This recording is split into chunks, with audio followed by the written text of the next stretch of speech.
Hi, and welcome to another episode of If It's in the Mind, It Can Be Managed, the Mind Management Mentors podcast. My name's Cuddy Cudworth, the UK's leading mind management coach. Totally self-titled, Fiona, as I say in every podcast. It's an identity and a goal for me to reach so that we can help as many people as possible with what we do with mind management. Now, for today's podcast, it's a big subject, and we've brought in a fabulous person who is an expert in their own right on motivation. And I think a lot of people, and I hear it a lot when I'm having conversations, is of, I've got no motivation. How do you keep the consistency going? And if we don't know what motivates us, we're not going to move. We're not going to keep moving forward and maybe having that purpose in life. I think purpose is a great motivator. And I've done a test with you, and we're going to talk about motivation and the test results. So, as if you were on blind date, Fiona, tell us who you are, where you're from, and what do you do? Thanks, Cuddy. So I'm Fiona McIntosh. My company is More Than Motivation. I'm based in the very, very north tip of Scotland. So any further, you'd fall off the end. Amazing place to actually live. And what I do with my company is I generally work with small business owners, helping them with their leadership, with their people, with their employee well-being, that kind of thing. And motivational ma maps is a huge part of what I do. I could when I did the test and understanding how businesses work and how business structure is, one of the key words and one of the key subjects that we have, and when we're talking to the business that we talk about, is like, well, what motivates them? What gets them going? I can see my staff getting sluggish. I can see my staff not motivated. But the biggest thing that businesses don't understand, because I think the number one mistake that businesses make is that let's pay them more so that I get more work out of them. However, pay is not always a motivator for a lot of people within. Sometimes it's charity, purpose, giving back. And I think that's a really key part of what we're going to be talking about today is when you're talking to businesses, Fiona, what kind of things pop up when it comes about motivation? Okay, so yeah, you're right. Knowing what motivates us is really important. And very often we don't actually really know ourselves. We've got a bit of an idea. And it's once we start having a conversation around the map that people go, oh, yeah, that is me. And very often they've landed in a role themselves, because it's what was expected of them rather than what is actually of value to them. So, working with the motivational maps with small business owners, it's really about helping them understand themselves and their own motivations, but else also then being able to look at their individual employees and what it is that drives each of them. Because the problem is, when we're talking to our employees, we tend to use the language that inspires us. Correct? And it's about changing our language to suit the individuals that we're working with. And that's where the maps are really, really valuable for a small business owner. I could see the scope of this being for a big business as well. If you've got a Oh hundred, yeah. well, actually, what would class as a small business for you? What would class how many staff or employees or workers? What would you think is a small business? So most of the businesses that I work with are in the kind of, one employee, or maybe actually just even thinking about employing people through to probably, 20, 30 employees. That's what I work with. But the motivational maps as an organ, as a company and the practitioners of motivational maps, they use them in massive companies, with multi layers of leadership really successfully. Yeah. And do you find a lot of lead? Because we're going straight into what motivates people, and I find it a fascinating subject. Do you, with the amount of businesses that you've worked with, do you find a common mistake within the business when it comes to motivation? What's the biggest common mistake that leaders make? I think we've touched on them. There are two I'm going to talk about. We've Yeah. touched on them already. One is assuming that money is the driver. Yes. And from the maps that I've done, the experience that I've had, I rarely see the builder motivator, which is the one that's all about money, in the top three. It's rarely there. So money is important. Obviously, people need to be, need to be paid for the work that they're doing at a standard that is appropriate, but it is not the thing that gets them out of bed in the morning. So that would be number one.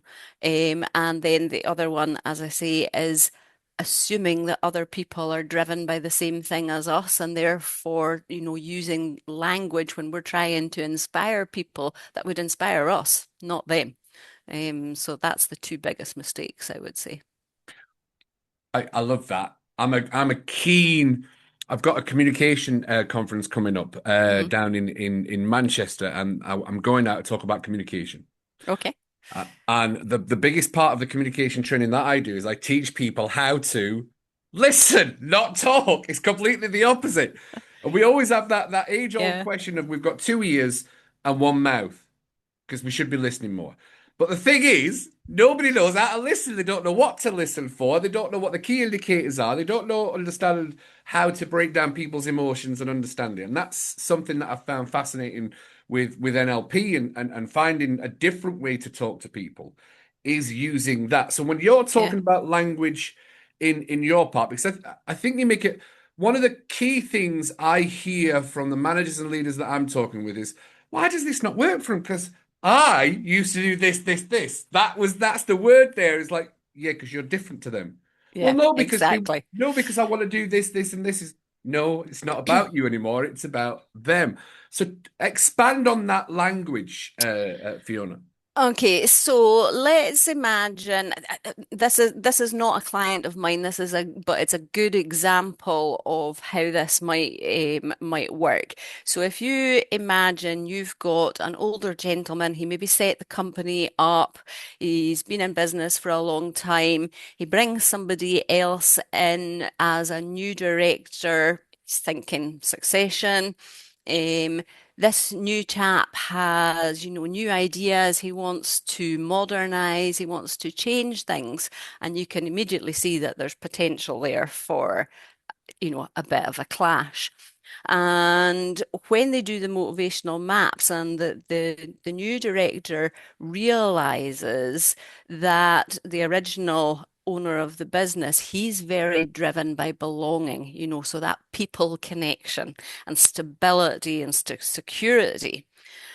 And the new director then is able to change his language to help the original owner understand that the change is not about change's sake. It's not, it's to change his language from innovation to security. If we do this, it's going to mean that the people in your organization are more secure because we're making the business more profitable. So it, it's understanding what it is that's important to that person and then targeting the language that you use into something that they're going to go, ah, yes, that's what we want to do. And is there an easy way or a good method to use without using a motivational map? Someone's going to watch this podcast and go, well, actually, how do I find out what their motivator is? I suppose it's what you said, actually listening, and listening to hear, not just, To not just, respond. yeah, yeah, exactly. And thinking, thinking about actually what is it that really drives me? What is it that's important to me? And how might that be different for other people? What is it that I'm missing about the other person that is, affects how they're responding to me. Do you think I love this topic, by the way? Mm. How do you think people are becoming? I don't know if this is an overgeneralization, but do you think people are becoming more aware of what I think is right is clearly not working anymore? Oh, that's a good question. That's why you're here. Um, I think that there is a range, shall we say. And there are people like, you and I are both involved in the world of coaching and self-development. So somebody who has broken into that world, who has started to see the benefit of that, becomes much more aware of other people. But at the other end of the spectrum, you have people who have not tapped into that world yet at all. So I think there's a huge range there, if I'm honest. Yeah. And especially so I know we both do a lot of networking, and for Hmm. anybody watching this and they're a coach or that they're moving into the coaching world, because this podcast is aimed for coaches to be able to help build their business, for coaches to understand how they can use their skills effectively, and it's for workplace wellness, which is definitely the space that we work in. A lot of coaches, I'll be like, well, I do generally find that a lot of coaches don't know what motivates themselves in the first place. There's always a great rainbow of, oh, I'm going to go into this business to help others. Hmm. And then they kind of realize, oh, they don't want help. So I found in that journey of coaching when I first started, and I'm talking the good word of this is why coaching helps, this is why communication helps. There's a lot of businesses that just look at me and you could see the lights in their eyes, just the switch has gone off. Because they think it's mumbo jumbo. They do think it's mumbo jumbo. Yeah, but it's not. It's not. And the more I've kept going in the coaching industry, I've started to really see there's a lot of businesses out there are like, we want the mumbo jumbo. And I've noticed it's the bigger businesses, like the really bigger businesses, thousands of staff are realizing we need to secure our future. And now it's we need to get into the young team to be able to help them move forward. And I know I've frozen a little bit. I can see that I've frozen. Mm. So that's what I've noticed. Have you found that? Yeah, and I think that's where the motivational maps are quite good because they actually give somebody insight and language that they can use, that's like a common language and helps them to understand in an easy way what it is that their staff actually need. And it's really good then for, we can use it in terms of recruitment, we can use it for appraisals. So it's really good for improving retention in an organization. And I think that's a massive thing for businesses just now is actually retaining people. And it's really, really expensive to replace people. It really is. You make an excellent point there because that's the part we're going to talk about now, which is the cost of retention and a lack of motivation in people. Because people have a choice of where they want to work. And if they're not motivated, then there's going to be a cost of retention. And how have you found that for businesses? Yeah, so I think, as I say, that's a massive issue for businesses, and they're starting to recognize that they need to look after their people to actually retain them in the organization, and doing something that's going to improve well-being, for example, is not really a cost because it's about saving money, for the business. So yeah, I think that's a really important one. And when I'm talking about motivation, sometimes people think motivation is just about getting more done. It's about energy. It's about, the standard of work. But actually, if somebody's motivators are not being met, that starts to affect their well-being. And that's a huge issue for an organization. Right, so let's deep dive that. How do we find out and how do we know when people's motivators, what are their motivators? Because this is now what we're going to talk about is the motivational map. So let's deep dive. What are some, before we go into my results, what's some common motivators that you are fully aware of and understand within the program that you have? Okay, so motivational maps. In the motivational map structure, we have 9 motivators. We all have all of them. Yeah. It's just that we have them in different levels of intensity, and different order, if you like. So everyone is unique. There's so many possible combinations. It's a very, very unique to each individual. Now, the nine motivators are split into what I would call three clusters. We've got the growth cluster, the achievement cluster, and the relationship cluster. Now, the growth cluster is definitely where you sit, Cuddy.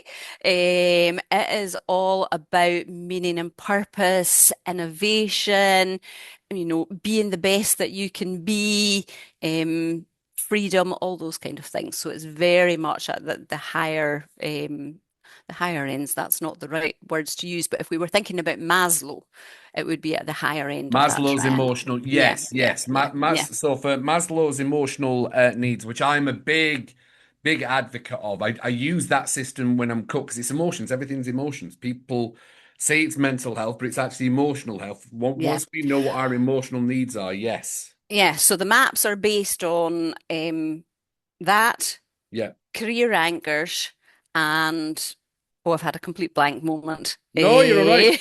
Eggershein's career anchors, Maslow's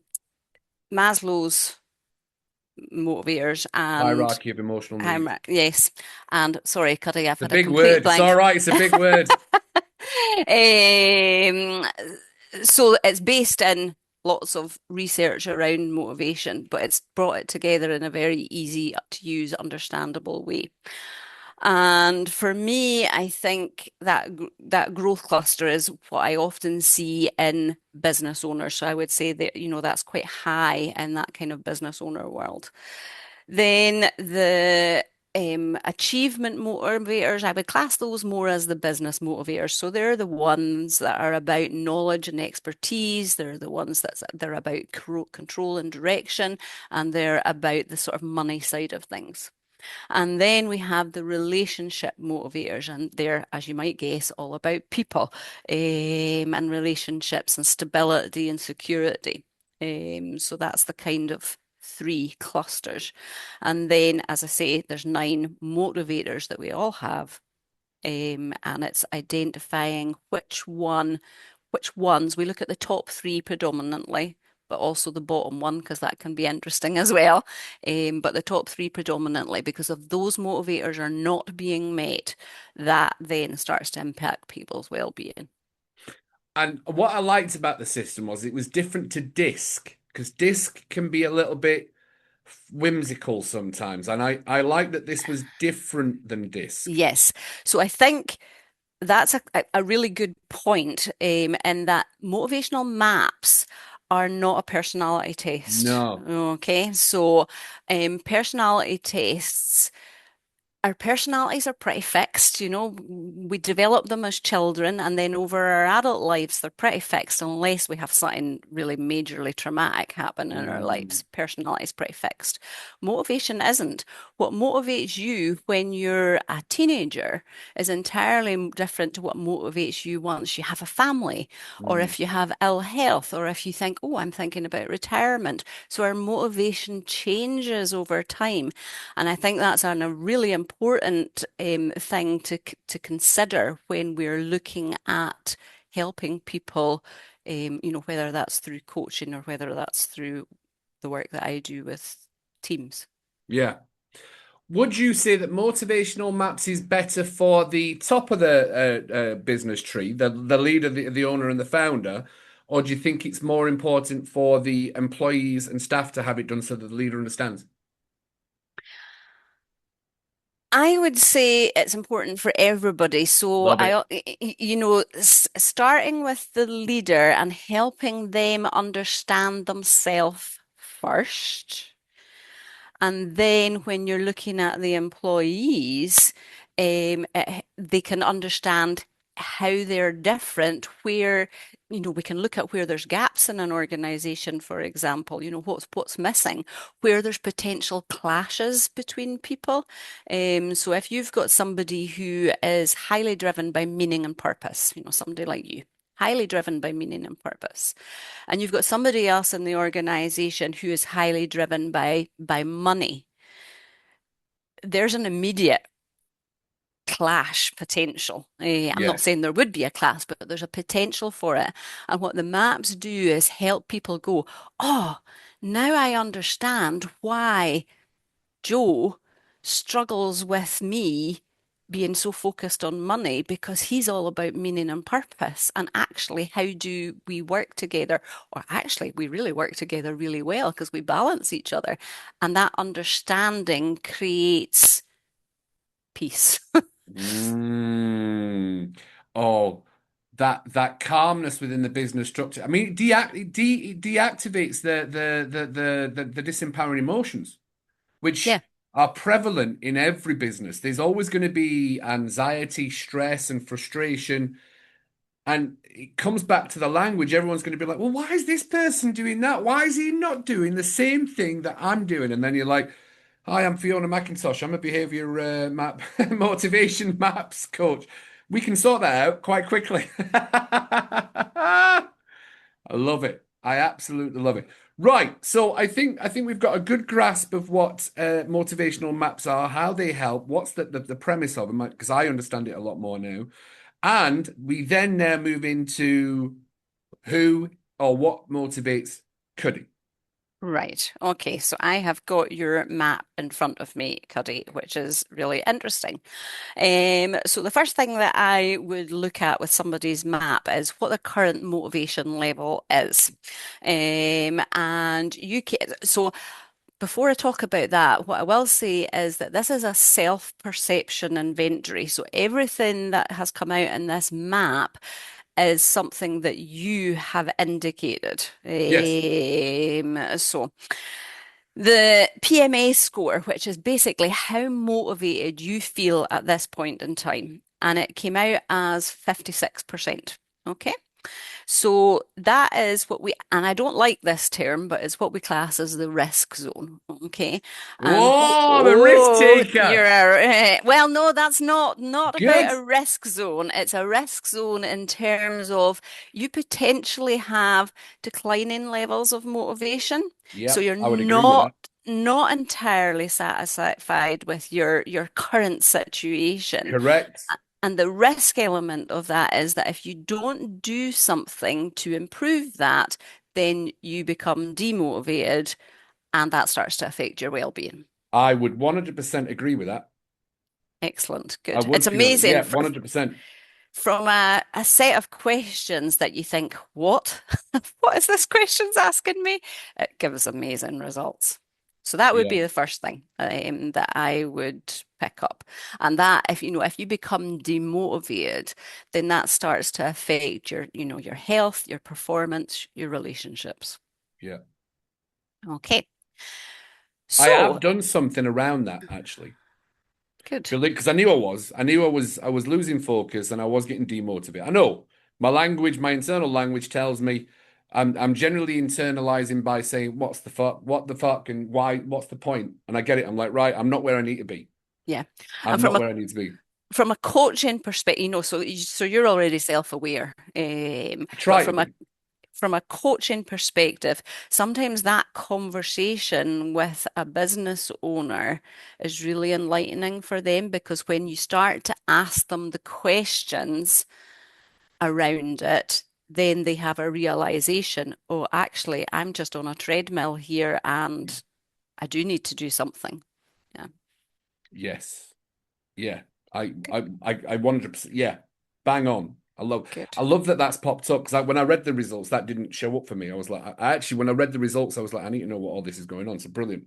Thank you very Good. much for Okay. that. Perfect. So, normally we would kind of look at your top three motivators. So, your top motivator is spirit.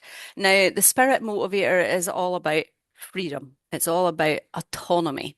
It's all about being able to make your own decisions. And I know because we've had this conversation before on another topic, you don't like rules and Nope, restrictions. absolutely not.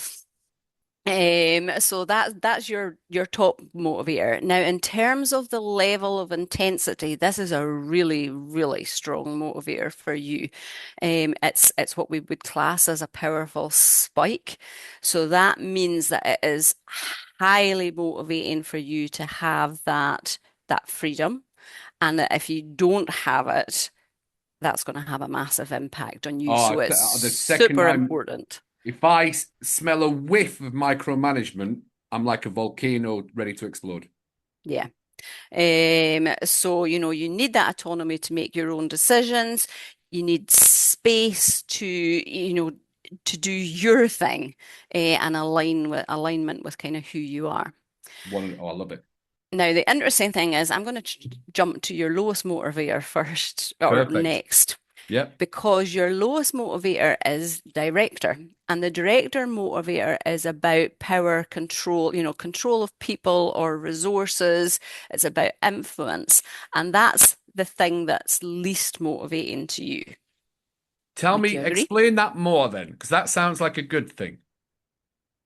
Well, remember, we all have nine motivators. We all have Yes. them.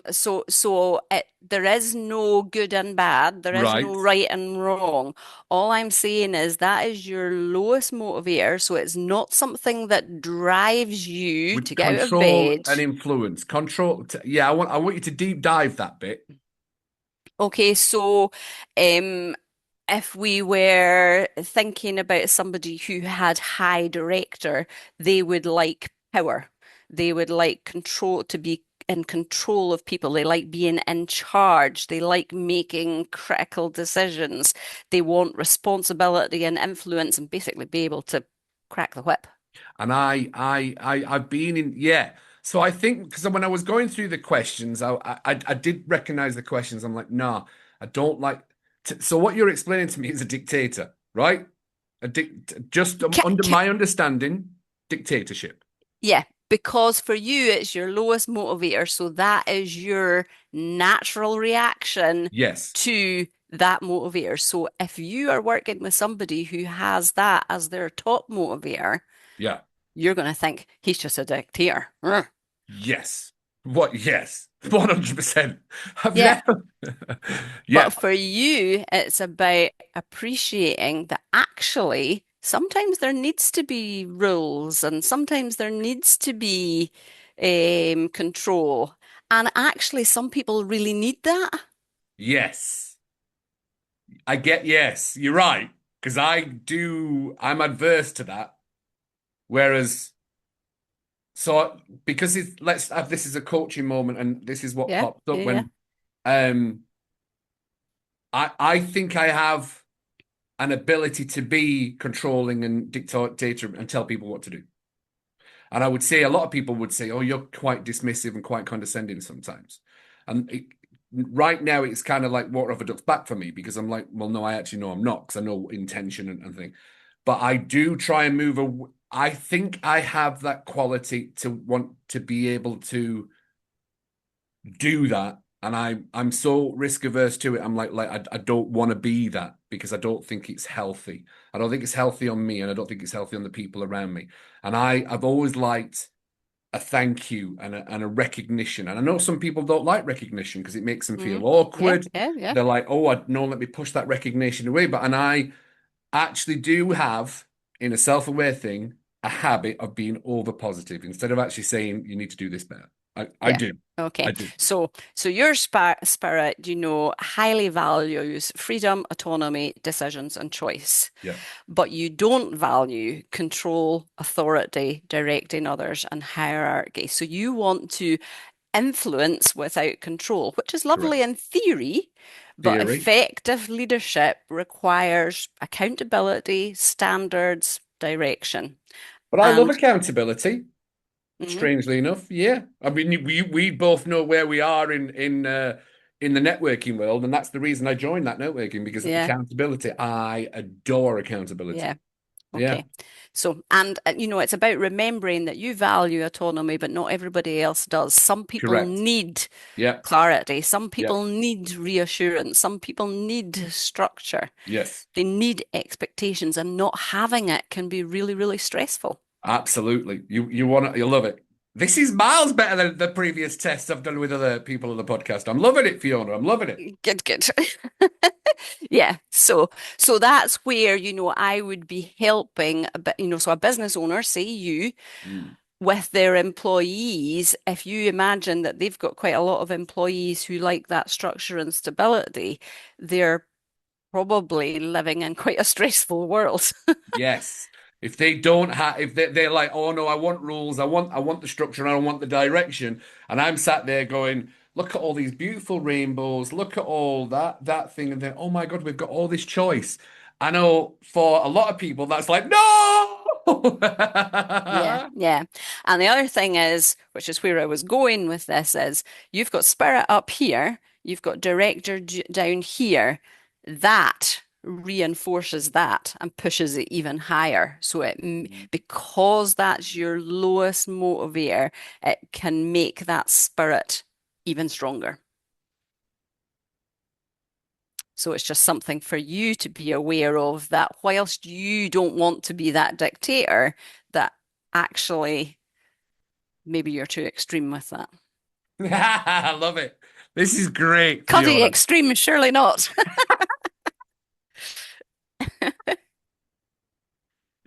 I love that. Perfect. Thank you. Next, let's go. Let's do this deep dive. Okay, so you're and interestingly as well, actually, I'm just looking at the scores here as well. The other thing is the next one up from the bottom. So your lowest is director. Your next one up is friend. Now, friend is not about being friendly. So when you have low friend, it doesn't mean that you're not friendly. Friend is all about belonging. It's about fulfilling relationships at work. It's about needing to feel like part of a collaborative environment. Now, this is a take it, it's a take it or leave it motivator for you. It's not one that drives you, but it's also not one that rattles your cage. No, Okay.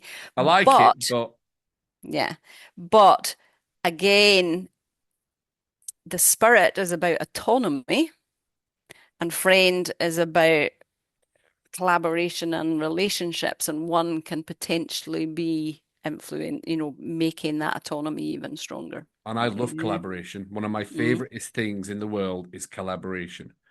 I think, mm, and it's, yeah, I love collaboration. I think it's one of the quickest ways for you to grow, be spurred on. And I think that's probably come from over the past 2 or 3 years where I thought I had friends and groups and things like that. And you get shat on from a height quite high. yeah. And I think it's So maybe, that's interesting because that ties into your second motivator then. So that collaboration for you probably doesn't come from that friend motivator, which is about belonging. It comes from your searcher motivator. So the mm, searcher motivator is all about meaning and purpose. It's about doing things that you feel is important, that you're making a difference, that it's significant. So for you, collaboration is not about belonging. It's about making a difference. yes, and you mentioned significance and importance, and that definitely ties into. I always called it Marislav. I think you pronounce it probably more correct than I do, but because I understand emotional needs, I know that significance and importance is high for me, always has been. Hmm. So I know Hmm. that I've had to use that as a driver for positive. Because if I was to have coming back to your motivation, if I know that importance and significance is important to me. And I know if I don't feed that positively, then I Hmm. would be an arsehole being making sure I feed my importance first, right? Which Hmm. comes back to the dictatorship. Hmm. And I understand that if I don't feed it positively, then it would be an absolute catastrophe for me, and it would be horrible. So I really do the searcher and the importance. So it makes me feel really good about myself when I make other people feel important Hmm. because I'm Yeah, like that's significance for yeah. me. Well, that's your searcher I motivator. love it. I love this, by the Definitely. way. Love it.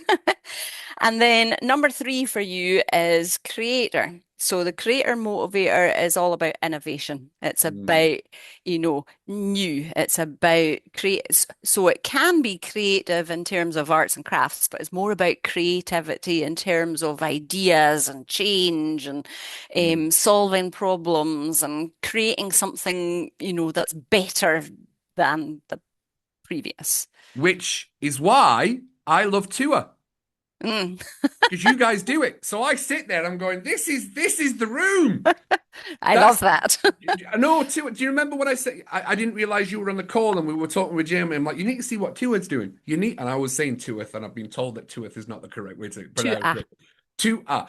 I'm like, you need to see what Tua is doing with their themes, their ideas.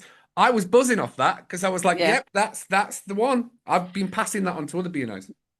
So that's your creator motivator. So what you probably haven't noticed because you've not got the thing in front of you is that your top three motivators all come from the growth cluster. Right. Okay. So for you, that means that you're happy to take a risk, you Correct. love change, Correct. and you are very quick at making decisions, Correct. Which can be a downside. which can be a downside and can be terrifying for your employees. Correct.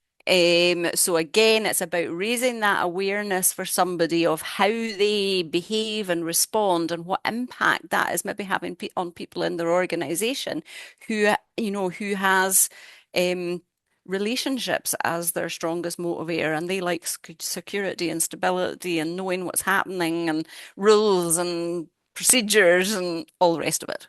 And what's everybody's number one emotional need? The number one, the biggest emotional need for everybody is certainty and security. Mm.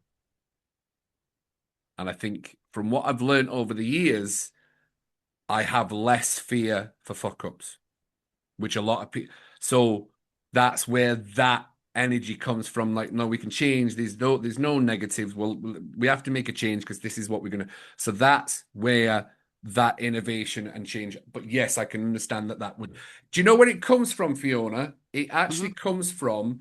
I worked at Royal Caribbean for 13 years, Yeah, the cruise director.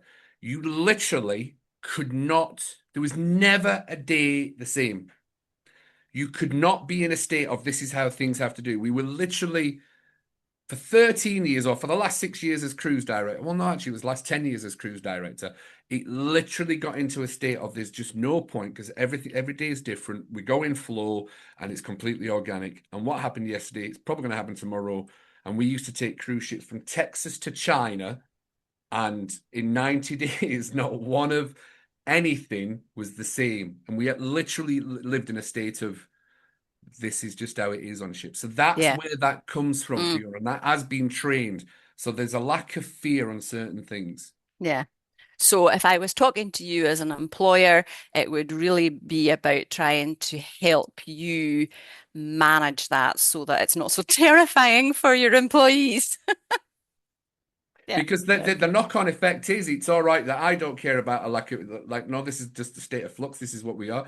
So actually, so I remember something from Elon Musk, which I'm not saying I'm a big fan of Elon Musk going up, but Elon Musk, because he must have known this and he is this, he knows what he is. He now employs under a certain visor of you're going to be working 20 hours a day, you are going to be doing this, you are going to be berated, you are going to be little, but yet you're going to get paid this. So he literally has set the expectations of this is what it's going to be like, but this is what you get paid. So that kind of is a good way for people to go, I'm all right with that because that's what I want.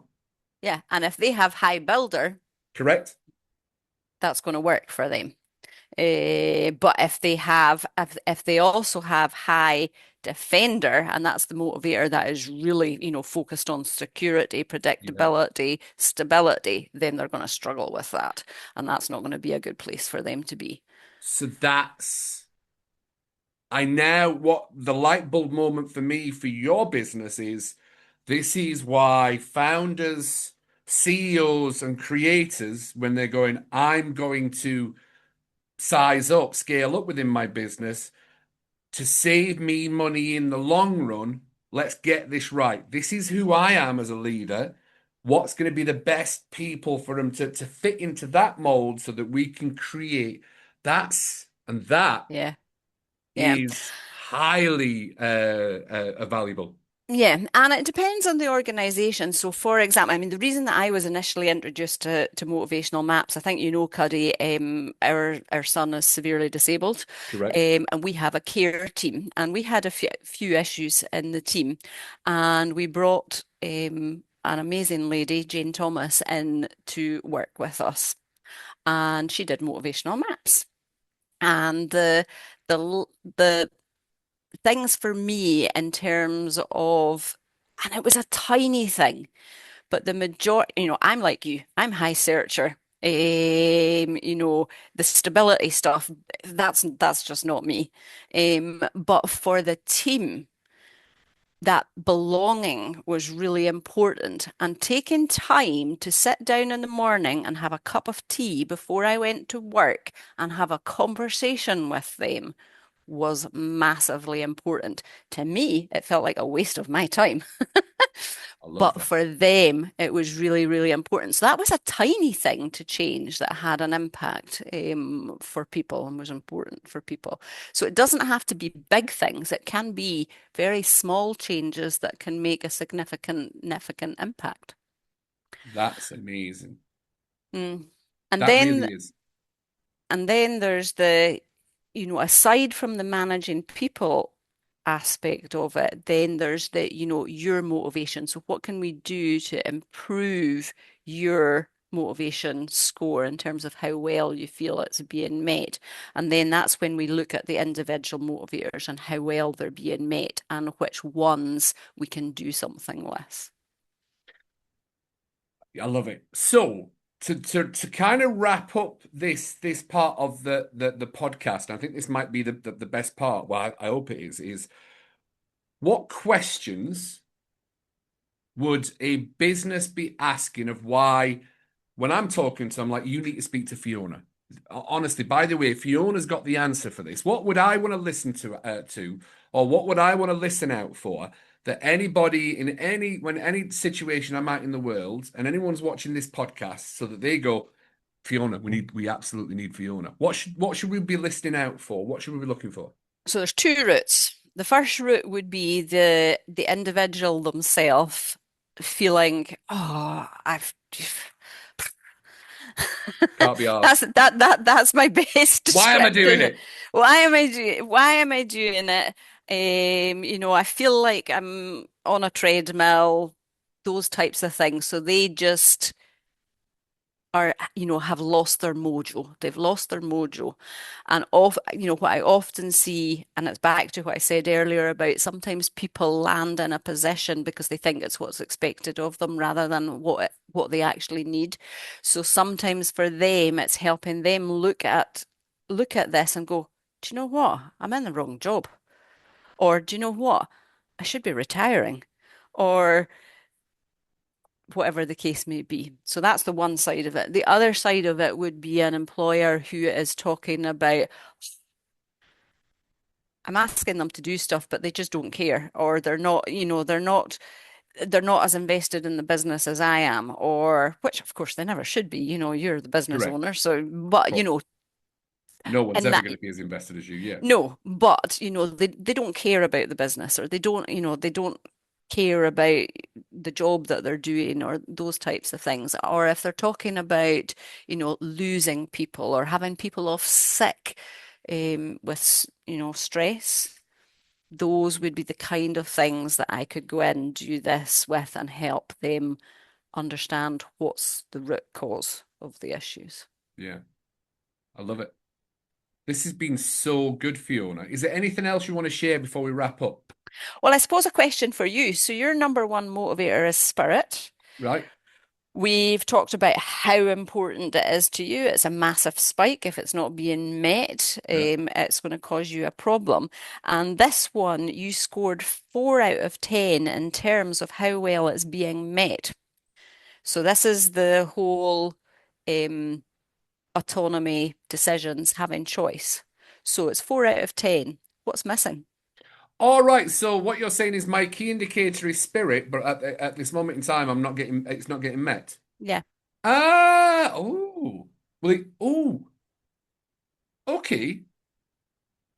Okay, give me a second on that one because that's actually a really, really good question. Oh, Yeah. Yeah. so Okay. that's a really good question of what if spirit is so high for me and why I'm not meeting it. And it is because the materialistic things or that the money that I feel that I'm worth or we should be getting is not there. So it kind of it stops my spirit because I think and it's a belief system me and my wife have, which is money doesn't bring us happiness. And joy. Money brings us choices. Yeah.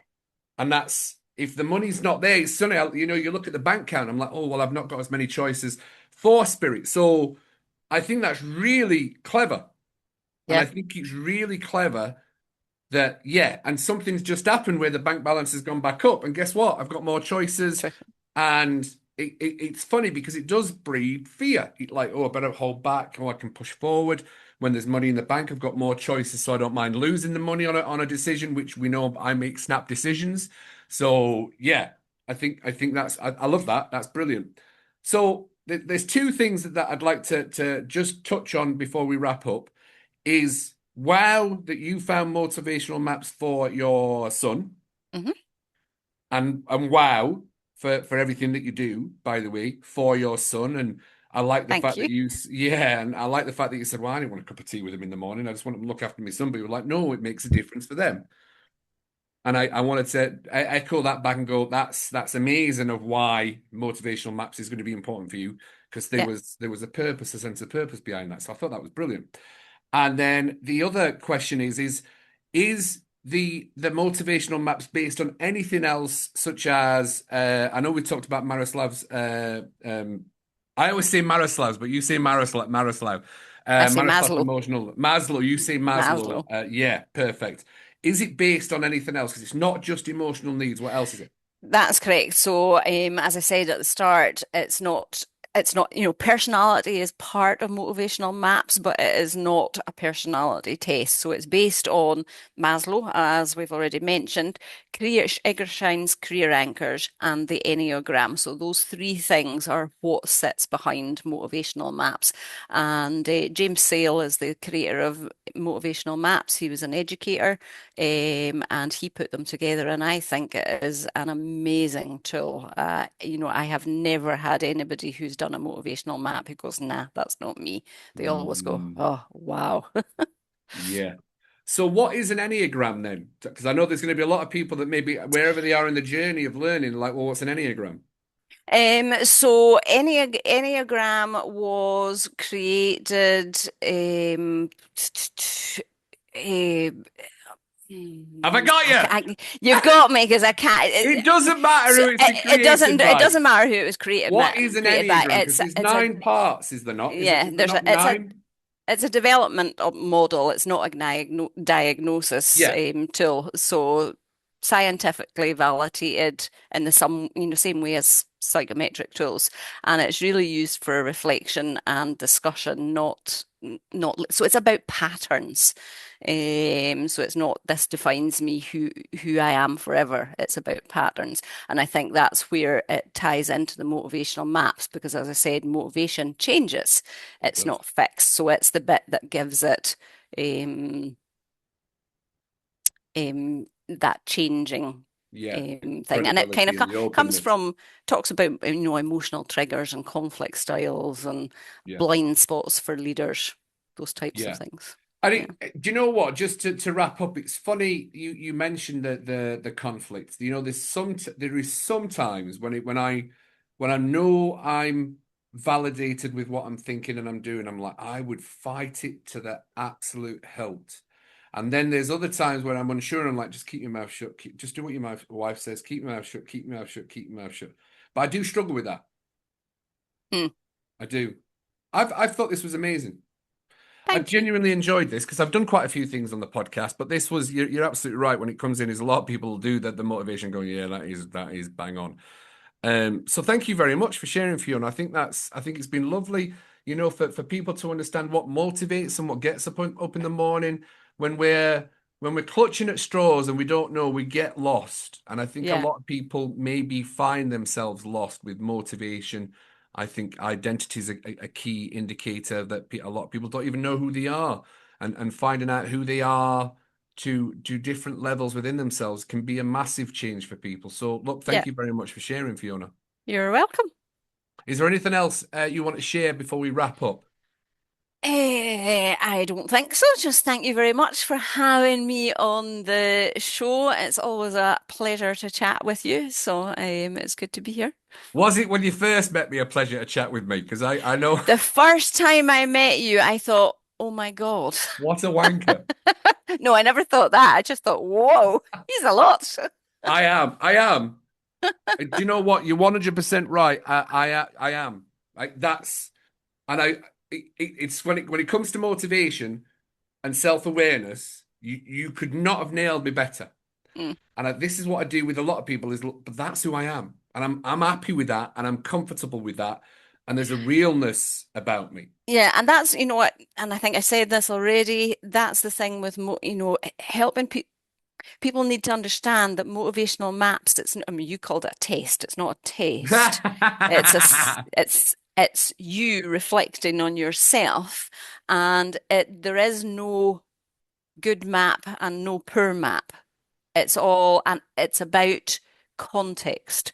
So it's about whether that map that you have fits the current situation that you're in, Yeah. and what changes can you make to it. I actually had a chap, so using it from a coaching perspective, I had a chap that I worked with, and he was working for this company, in, I think it was offshore oil and gas.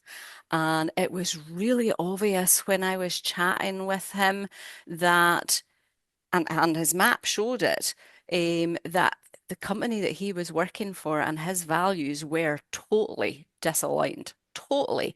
And in our first meeting, he was, oh no, I can't leave I can't leave the company. I can't leave the company because, I'm in a pensions trap. I'm well paid, blah, blah, blah, blah, and all the rest of it. And I left that meeting going, oh, Fiona, you're a rubbish coach because he so clearly is in the wrong place. And about 3 days later, I got a message from him saying, Fiona, I've applied for 3 other jobs and I've secured one in Saudi and I'm going. It's like, Brilliant. yes. Yes. And that was down to motivational maps. Wow. It's beautiful. Thank you very much for sharing, Fiona. Thank you very much for being on the Mind Management Mentors podcast. It's been a pleasure to have you as a guest. As always, if you're enjoying the content on the Mind Management Mentors podcast, I always say if it's in the mind, it can be managed. Motivation is definitely in the mind and the energy we put out into the world, and understanding that we can move forward to find a job in Saudi, wherever you want to work in the world. This has been a great podcast. Hopefully, you've enjoyed it. If you have, like and subscribe, share it, comment, and leave us a comment of what you would like to see on the Mind Management Mentors podcast. As always, I'm Cuddy Cudworth, and I will see you on the next episode of the Mind Management Mentors podcast. Big love from Cuddy, and a massive thank you from Fiona. Bye.